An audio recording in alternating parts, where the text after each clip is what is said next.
안녕하세요. 백두산 금융연구소의 백두산입니다. 6월 3일 월요일 오후 3시 47분입니다. 금요일 미국 물가지표의 영향으로 세계 증시가 일단 안도하고 있습니다. 막 환호 이게 아니고요. 큰일 날 뻔했는데 다행이다. 일단 이런 상황이 진행이 되고 있습니다. 물가지표 발표되기 전에 전반적으로 이렇게 분위기가 좀 안 좋았잖아요. 미리 경계심이 좀 많이 퍼져 있었는데, 경계심이 퍼졌다는 건 이제 금리가 오르고 달러가 오르고 주식시장이 좀 안 좋았죠. 이제 경계심이 이제 풀린 거예요. 경계심이 풀리면서 일단 안도감이 좀 오늘 나타내긴 했는데, 이게 이제 아직까지는 안도감이지 이게 불안이 완벽하게 다 끝났냐? 이 경계를 완전 풀어도 되냐? 아직 그건 아니죠, 그죠? 아직까지 경계를 완전 풀지 안 풀지는 아직까지 모르는 상황입니다. 지난번 물가지표 발표되기 전에 이 경계심이 아직은 다 극복된 게 아니고 이게 조금 좀 영향이 좀 남아 있습니다. 어떻게 될지 아직은 좀 더 지켜봐야 돼요. 물가지표의 영향은 일단 여기까지 정도를 일단 보면 될 것 같고, 그래서 이제 또다시 평상시로 지금 또다시 그냥 돌아온 겁니다. 아무 일도 없었다 이런 느낌으로 다시 평상시로 돌아온 거예요. 평상시에 있었던 일들은 이제 잘 나가는 친구들은 잘 나가고 못 나가는 친구들은 못 나가는 이런 롱숏 전략 할 수 있는 그런 일반적인 시장으로 다시 돌아왔다라는 거고요. 다만 이제 물가지표가 발표되면서 약간 이제 좀 눈에 띄는 변화가 좀 나타나긴 했다라는 게 이제 하나 보이는 게 있다면은, 잘 나가던 친구들이 조금 가격 조정이 나오려고 한다? 이 정도가 좀 그죠? 이 정도가 약간 눈에 띄는 신호 비스무리한 겁니다. 잘 나가는 친구, 그러니까 우리 항상 주식시장을 이끌었던 엔비디아와 나스닥이, 그러니까 AI 테마, 마이크로소프트, 엔비디아 이렇게, 그죠? AI 테마가 얘네가 가격 조정이 시작될 가능성이 있다라는 거, 이런 거를 일단은 좀 우리가 주목해서 봐야 되겠습니다. 물론 이제 물가지표 자체는 우호적이었는데, 엔비디아를 비롯한 이 AI 테마, 나스닥, 마이크로소프트 얘네들이 워낙 얘네만 주도적으로 너무 많이 올랐어가지고 일단 그 피로감을 나타내고 있는 게 지금 현재 모습입니다. 특별한 악재가 있었던 건 아닌데 오히려 호재가 있었음에도 불구하고 워낙 얘네가 오랫동안 달려왔던 피로감이 있어서 그런지 일단은 그 재료를 바탕으로 해서 오히려 가격 조정이 나타나려고 하고 있는 상황입니다. 근데 사실 가격 조정이 여기서 지금 진행 중이긴 한데, 여기서 가격 조정이 계속 된다 아니면 이제 회복한다, 아직까지 그것도 모르는 상황입니다. 가격 조정은 아직까지 진행 중. 다만 금요일날 밤에 가격 조정이 순간적으로 너무 급했기 때문에 되돌림이 약간 나타난 그런 상황이죠. 긴 아랫꼬리가 달려있죠. 금요일날 급락했던 거 기억들 나시죠? 마이크로소프트 같은 게 2% 가까이 폭락했다가 다 되돌린 거, 그런 거 기억하시죠? 어쨌든 되돌렸지만 여전히 아래쪽으로 조정이 진행되는 이런 흐름 자체에는 변화가 없다라는 겁니다. 그래서 다들 약간 애매한 상황에서 이제 다시 평상시로 돌아왔고, 여기서 이제 고민하고 있는 거예요. 물가지표는 일단 다행히 다행히 일단 안심되게 나왔는데, 이거를 가지고 이제 계속해서 시장이 좋아질 거냐? 우리 한번 고민해 보자. 지금 이제 그런 상황이 됐다라고 보시면 되겠습니다. 아직 명확하게 정해진 거는 잘 없고요. 지난주 금요일 날에 제가 이제 이 물가지표 발표되기 전에 쭉 기술적인 흐름들을 좀 점검을 해드린 게 있는데, 그런 흐름도 계속해서 유효합니다.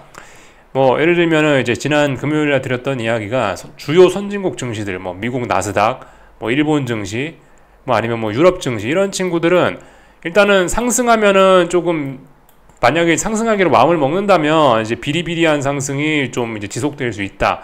반면에 얘네가 이제 하락하기로 마음먹으면 조금 시원하게 빠질 수 있긴 있다.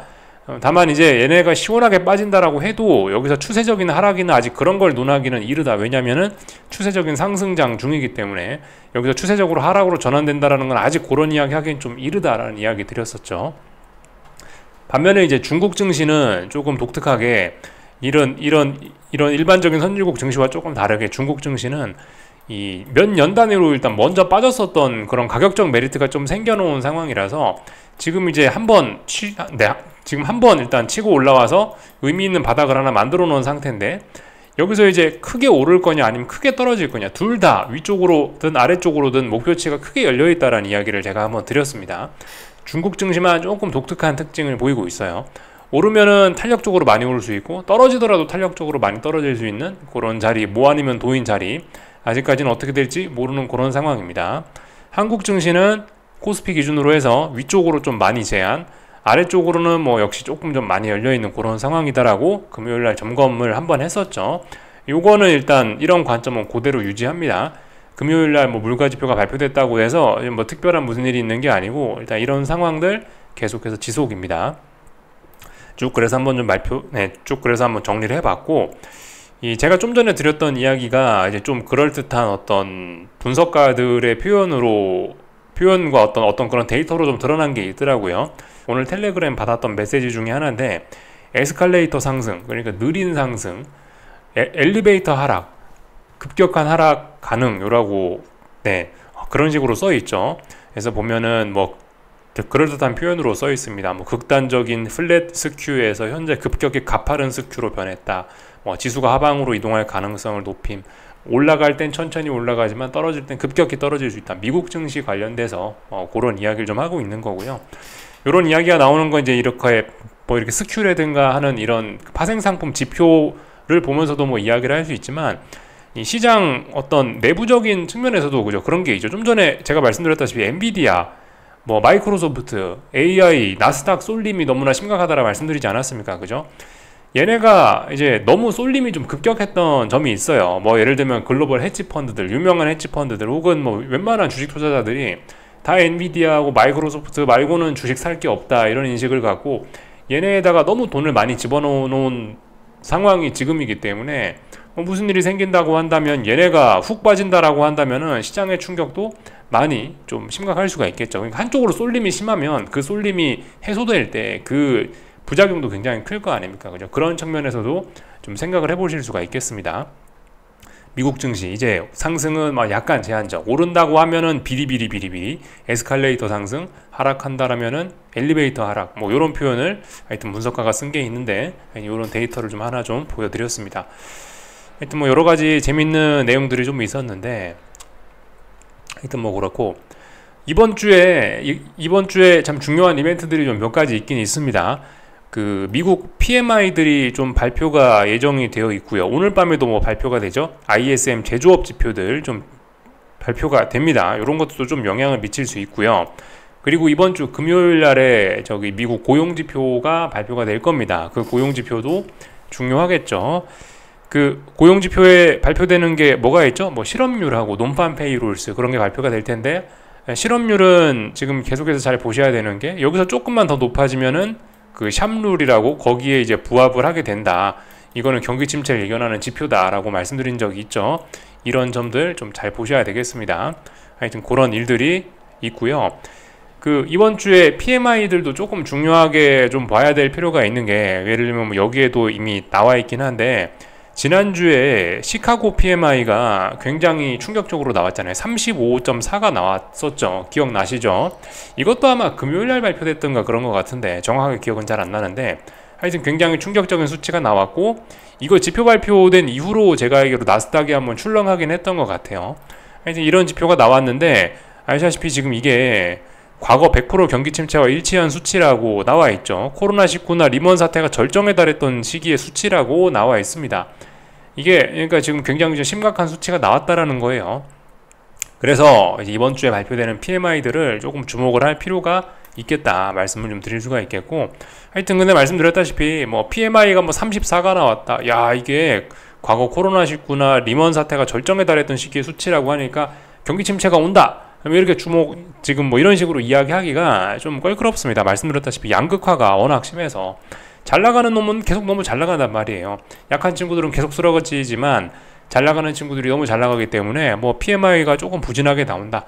PMI가 35가 나온다. 시장이 좀 부진할 악재가 될 수 있겠지만은, 지금 이거를 갖고 우리가 뭐 경기 침체다 그렇게 이야기하기는 조금 좀 껄끄러운 뭐 그런 상황입니다. 하여튼 근데 이거는 좀 앞으로 좀 추이를 잘 지켜봐야 될 필요가 있긴 하겠습니다. 미국 경제 여전히 좋긴 한데 삐걱거리는 신호들이 이제 일부 조금씩은 등장은 하는데, 하여튼 아직까지 잘 나가는 친구들이 너무 잘 나가기 때문에 잘 버티고 있다 이겁니다. 일단 뭐 여기까지 말씀드릴 수가 있겠고요. 전반적인 내용들 한번 쭉 다 살펴봤고, 오늘 저기 중국 지표 하나 뭐 발표가 됐었다라고 하더라고요. 뭐 차이신 지표인가? 여기 있죠. 차이신 매뉴팩처링 PMI 발표됐는데 예상보다 좋게 나왔다. 뭐 중국 증시의 흐름이 뭐 좀 뭐 좋았을 수 있다. 이 정도 뭐 참고적으로 좀 알고 가시면 좋을 것 같고요. 저기 그 유가 부양률이 내년까지 감산 연장 합의를 한다라고 합니다.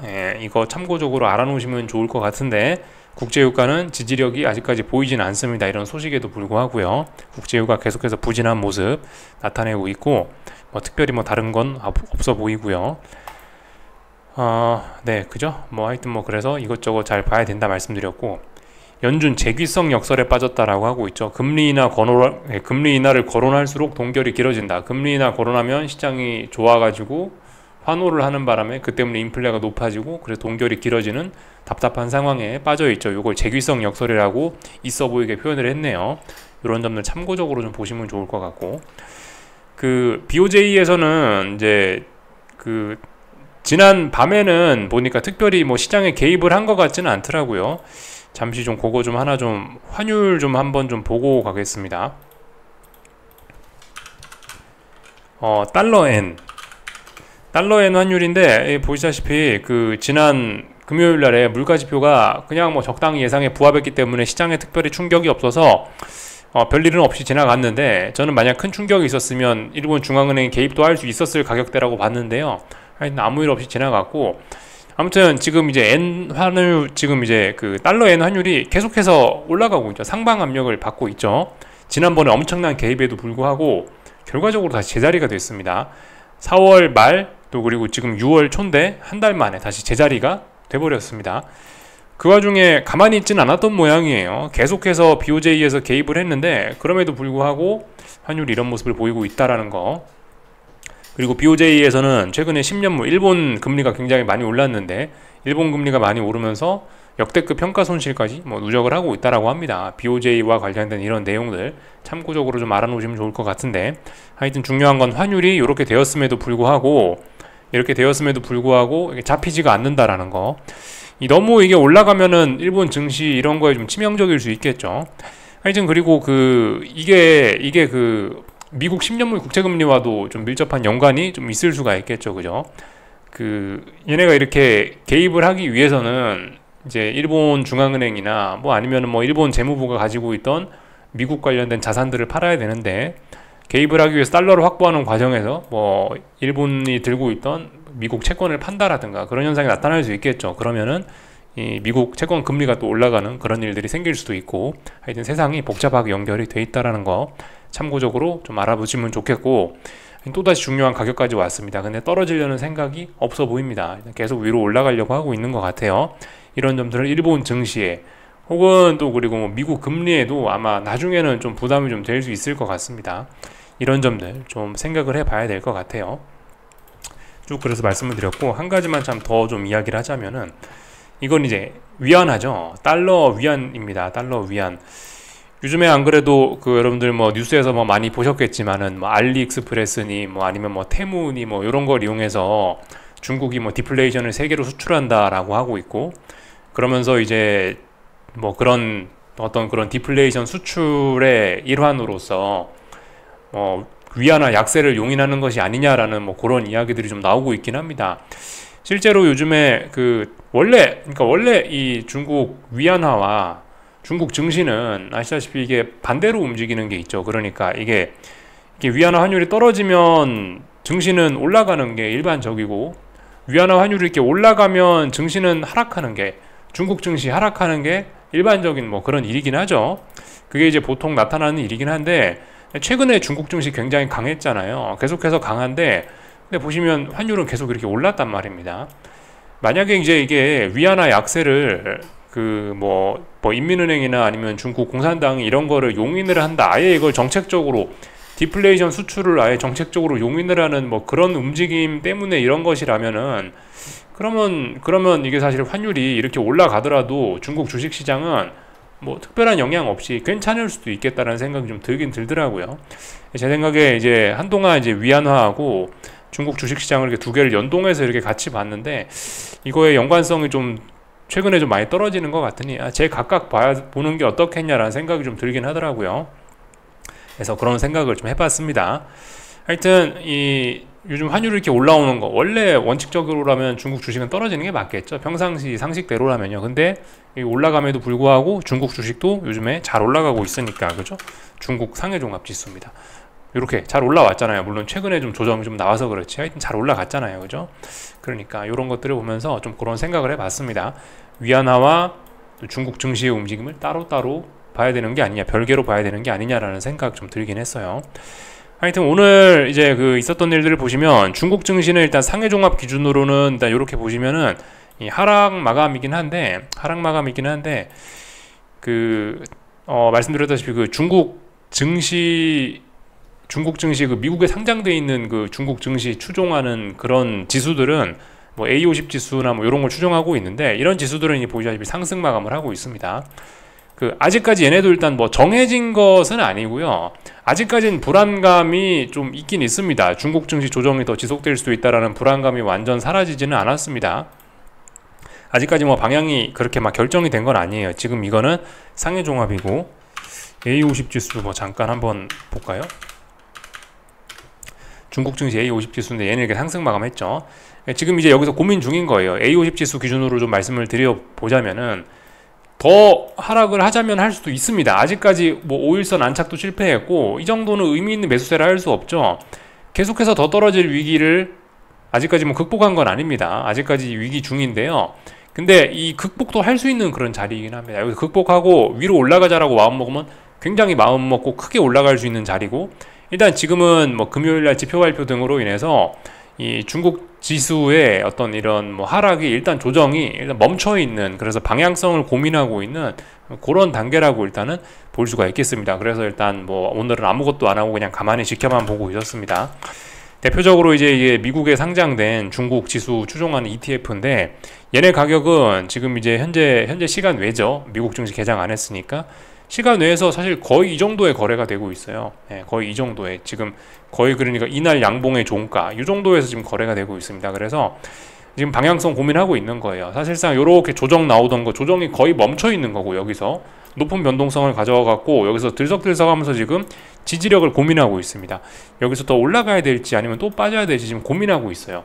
여기서 얘가 올라가기로 마음먹으면 굉장히 크게 올라갈 수 있다고요. 근데 만약 여기서 회복을 못하면 굉장히 크게 또 빠질 수도 있는, 위아래로 크게 열린 자리라 말씀드렸는데, 일단 오늘 이거 기준으로는 조금 회복을 하긴 했는데 아직 의미있게 회복한 건 아닙니다. 중국도 아직까지 좀 지난번 이 조정에 대한 어떤 불안감이 아직까지 완전히 극복되지는 않은 상황입니다. 그래서 다시 상해 종합 보시면 이런 모습이죠. 중요한 지지선 부근이잖아요. 지금 상해 종합 기준으로 보면 여기가 이제 지난번 박스권 자리고, 박스권 상단이잖아요. 여기가 상단이면은 통상적으로 어떤 지지력을 보여줄 만한 자리인데, 지금 여기서 지지력이라고, 의미 있는 지지력이라고 할 만한 게 안 보이잖아요. 그죠? 그러니까 이거 어떻게 봐야 되겠습니까? 일단 더 조정이 지속되고 있다. 다만 여기서 이제 돌아서기로 마음먹으면 굉장히 크게 오른다. 여기서 빠지기로 마음먹으면 굉장히 아래쪽으로 많이 빠진다. 물론 아직까지는 빠지는 쪽으로 움직이고 있습니다. 중국 증시. 여기까지 좀 살펴봤습니다. 그래서 다 살펴봤고, 좀 전에 위안화 체크했죠. 그죠? 위쪽으로 올라가는 흐름 지속 중이고, 독특하게 위로 올라가는 것과 중국 증시의 어떤 추세적인 상승이 같이도 지속될 수 있는 그런 거 가능성을 좀 생각해보자 라고 말씀을 한번 드렸었고요. 오늘 일본 증시는 뭐 좋았습니다. 그죠? 일본 증시는 이렇게 급등했는데 여전히 위쪽에 저항이 많기 때문에 이거 좀 깝깝합니다. 물론 이거는 더 오르겠다라는 그런 의지이긴 한데, 일단 위쪽에 저항이 많기 때문에 어떻게 될지 모릅니다. 그래서 지금 여기 이렇게 어떤 큰 박스권 안에서 고민 중인 거라고 뭐 볼 수 있겠죠. 그래서 어떻게 될까 좀 고민 중인데, 위쪽으로 일단 단기적으로는 더 올라가는 그림인데, 위쪽에 이제 전고점, 직전 고점 저항이 있기 때문에 부담스러워서 어떻게 될지는 아직 알 수 없는 그런 구간입니다. 다 봤고요. 좀 전에 엔화까지 그죠? 다 봤죠. 유럽 증시가 개장을 했네요. 유럽 증시도 금요일 물가지표에 대한 반응으로 일단은 뭐 좋아하고 있습니다. 뭐 약간 뜬금없는 반응이라고 생각이 되긴 하는데, 하여튼 얘도 일본 증시하고 좀 비슷한 좀 그런 모습인 것 같네요. 그죠? 일단 올라왔습니다. 단기적으로 더 오를 수 있는데, 근데 일단 직전 고점이라는 저항이 있기 때문에 어떻게 될지 알 수가 없는 그런 구간이다. 반등시 매도 전략 하자면 충분히 할 수 있죠. 좀 전에 일본 증시도 반등시 매도 전략 하자면 할 만한 근거는 충분히 있는데, 일단 단기적으로 올라가고 있으니까 뭐 꺾인다라는 신호가 나오면은 반등시 매도 전략을 하는 게 맞지 않겠냐 싶습니다. 하여튼 아직까지 세계 증시는 뭐 전반적으로 추세적으로는 강합니다. 그죠? 중장기적으로는 강한데 단기적으로 지금 좀 약한 겁니다. 근데 단기적으로 약한 게 아직 끝나지는 않았기 때문에, 단기적으로 약한 게 중기적으로 약한 거, 장기적으로 약한 걸로 연결이 될 수도 있기 때문에 주의해서 좀 봐야 될 그런 시점이다 말씀을 드리고 있습니다. 그래서 뭐 일단 세계 증시 흐름들 쭉 한번 살펴봤고요. 한국 증시 좀 내용을 보자면은 오늘 한국 증시도 일단 좋아했던 것 같습니다. 이게 사실 굉장히 많이 오른 거로 보이긴 합니다. 야, 코스피가 선물이 6포인트가 올랐다. 외국인이 선물을 뭐 또 막 8천억, 8,500억, 한 1조 원 가까이 또 샀지 않았냐. 야, 이 정도면 환호한 게 아니냐 싶지만은, 이게 이제 평상시입니다. 워낙 지금 이제 변동성이 커져 있기 때문에, 뭐 오르면은 한 5, 6포인트, 막 7, 8포인트, 내리면 7, 8포인트, 이렇게 돼 있기 때문에, 사실 이게 엄청나게 환호한 게 아니고, 그냥 이게 일반적인 시세입니다. 물론 이제 5일선을 또 넘어가고 있지만 이게 사실 어떤 추세적인 이런 약한 흐름을 얘도 완벽하게 극복했다라고 보긴 좀 어려울 것 같습니다. 변동성이 너무 극심해져 가지고 5일선이라든가 이런 것도 어떤 매매 기준으로 썩 잡기가 좀 어려울 것 같고, 이런 상황에서는 이런 중요한 자리들 고점들을 연결한 이런 식으로 추세선을 그어놓고, 저점과 저점을 연결하는 추세선들을 그어놓고, 이런 어떤 추세선을 그어놓고 여기서 이제 대응을 하는 게 맞다라고 보여집니다. 이런 상황에서는 일봉보다 분봉 같은 걸 보면서 이렇게 좀 추세를 찾는 게, 이런 어떤 지지와 저항을 찾는 게 더 좀 좋은 방법일 것 같습니다. 그래서 이런 식으로 한번 선 그어 보시면서 움직이시면 될 것 같고, 하여튼 반등시 매도 전략 여전히 유효한데, 지금 큰 관점에서는 지금 그거죠. 일단 위쪽에 저항 하나는 만들어냈으니 일단 아래쪽으로 일단 지지력을 테스트하고 있는 과정이고, 이 단기적인 하락이 끝난 건 아니고, 하여튼 근데 전저점이라는 지지력이 있으니까 움직임이, 그죠? 또 그리고 단기 낙폭 과대가 좀 있었으니까 움직임이 좀 이제 둔화가 돼가지고 들썩들썩 하고 있다. 그냥 일단 그런 과정으로 보실 수가 있겠습니다.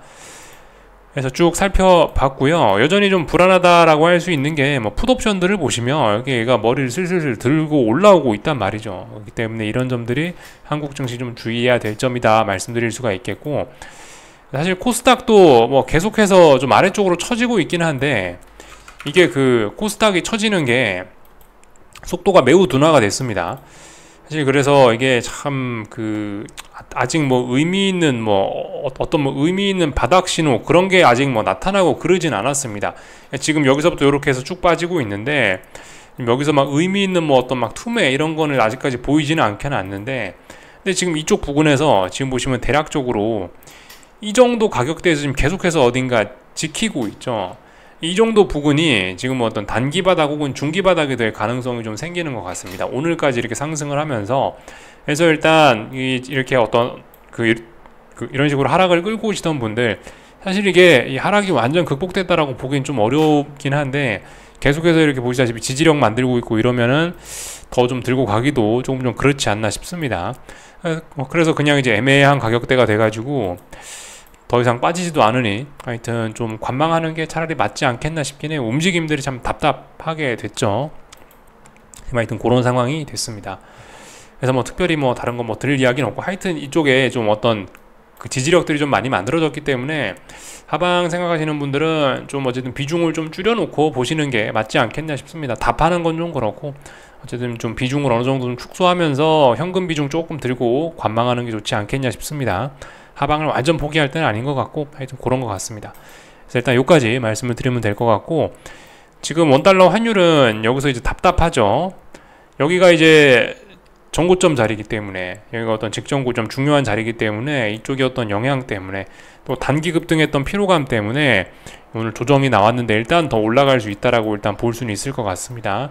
근데 일단 상승이 둔화될 수밖에 없는 그런 자리에 와 있고, 일단 일단 한번 지켜보자고요. 위쪽으로 올라가는 일단 그런 흐름 중이다. 일단 여기까지 올라왔다라는 것 자체가 일단 별로 좋은 건 아니죠, 그죠? 그래서 일단 달러는 일단 조금 더 들고 가볼 수 있겠다 싶습니다. 그래서 일단 전반적인 내용들 다 살펴봤고요. 오늘 그죠? 한국에서 가스하고 기름 유전이 발견됐다라는 소식에 오늘 재밌는 일들이 많이 있었죠, 그죠? 하여튼 각종 석유, 에너지, 가스, 이상한 종목들이 테마를 이뤄가지고 좋다는 종목들이 다 움직여가지고 시장 분위기 자체는 이런 테마도 있어서 굉장히 좀 활발했던 것으로 보여집니다.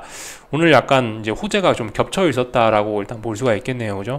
한국에서 대규모 유전이 발견됐다, 또 금요일 물가 지표도 안심이 됐다, 그러니까 다 같이 좋아했던 거는 맞는데, 네, 일단 분위기가 아직 완전히 다 좋아졌다라고 하기는 좀 애매한 그런 상황입니다. 네, 일단 여기까지 좀 말씀을 좀 드려봤고요. 오늘 밤에 이제 뭐 미국 증시 뭐 제가 특별히 뭔가 할 생각은 일단 잘 없긴 한데, 이 나스닥이 좀 약하구나. IT 빅테크 종목들, 뭐 AI 테마들의 가격 조정이 좀 나타날 수도 있겠구나라는 생각을 가지고 좀 지켜보긴 할 겁니다. 뭐 금리와 달러가 그래도 조금은 안정됐기 때문에 오늘 뭐 러셀 지수나 뭐 다우 지수나 뭐 이런 친구들은 뭐 좀 좋을지 모르겠다라는 생각은 일단 베이스에 깔고, 근데 일단 나스닥이나 AI나 빅테크 뭐 이런 종목들은 조금 가격 조정이 좀 날 수 있겠구나라는 생각이 들어서 반등시 매도 전략 좀 고민을 좀 해볼 생각이긴 하고요. 하여튼 금리나 이런 것들도 좀 계속해서 좀 고민을 하고 있습니다. 금리 같은 것도 지금 보시면 이게 그 위에 이렇게 쭉쭉쭉 채권 선물이죠. 채권 선물이 쭉쭉쭉 내려오는 이 흐름이 극복되지가 않아가지고 하여튼 좀 고민해 볼 겁니다. 반등시 매도 전략 당장 오늘 밤 뭐 그렇게 하지는 않겠지만은 어쨌든 반등시 매도 전략을 좀 고민을 좀 해볼 생각입니다. 그러니까 금리가 올라간다라는 생각을 좀 가지고 좀 볼 생각이긴 합니다. 물론 지금 당장은 안도감에 금리는 떨어지고 있습니다만요. 뭐 일단 이 정도를 좀 머릿속에 좀 넣어놓고 볼 겁니다. 뭐 나머지는 특별한 거 없는 것 같고요. 하여튼 뭐 그렇습니다. 그 미국 증시 반등시 매도 전략 뭐 그런 거 하자면 할 만한 근거들은 다 있는데, 아무튼 근거들은 다 있고 지금 현재 가장 약한 건 재미있게도 나스닥입니다. 그래서 나스닥 같은 걸 좀 잘 지켜보긴 할 건데 모르겠습니다. 하여튼 뭐 봐가면서 움직일 생각이고, 하여튼 뭐 그런 생각들을 좀 가지고 있다 이겁니다. 당장은 이제 뭐 금리가 좀 안정되니까 뭐 다른 뭐 러셀 지수나 이런 게 뭐 좀 좋을 수 있을지 모르겠는데, 어쨌든 기술주는 조정이 아직도 좀 진행이 되고 있으니까 기술주는 좀 약하다라고 봐주고 거기에 맞게 대응을 하는 게 옳지 않겠냐 라는 그런 생각 깔고 있다라는 거죠. 네, 여기까지 하겠습니다. 궁금한 거 리플 남겨주시고 내일 아침에 뵙도록 하겠습니다. 여기서 마치겠습니다.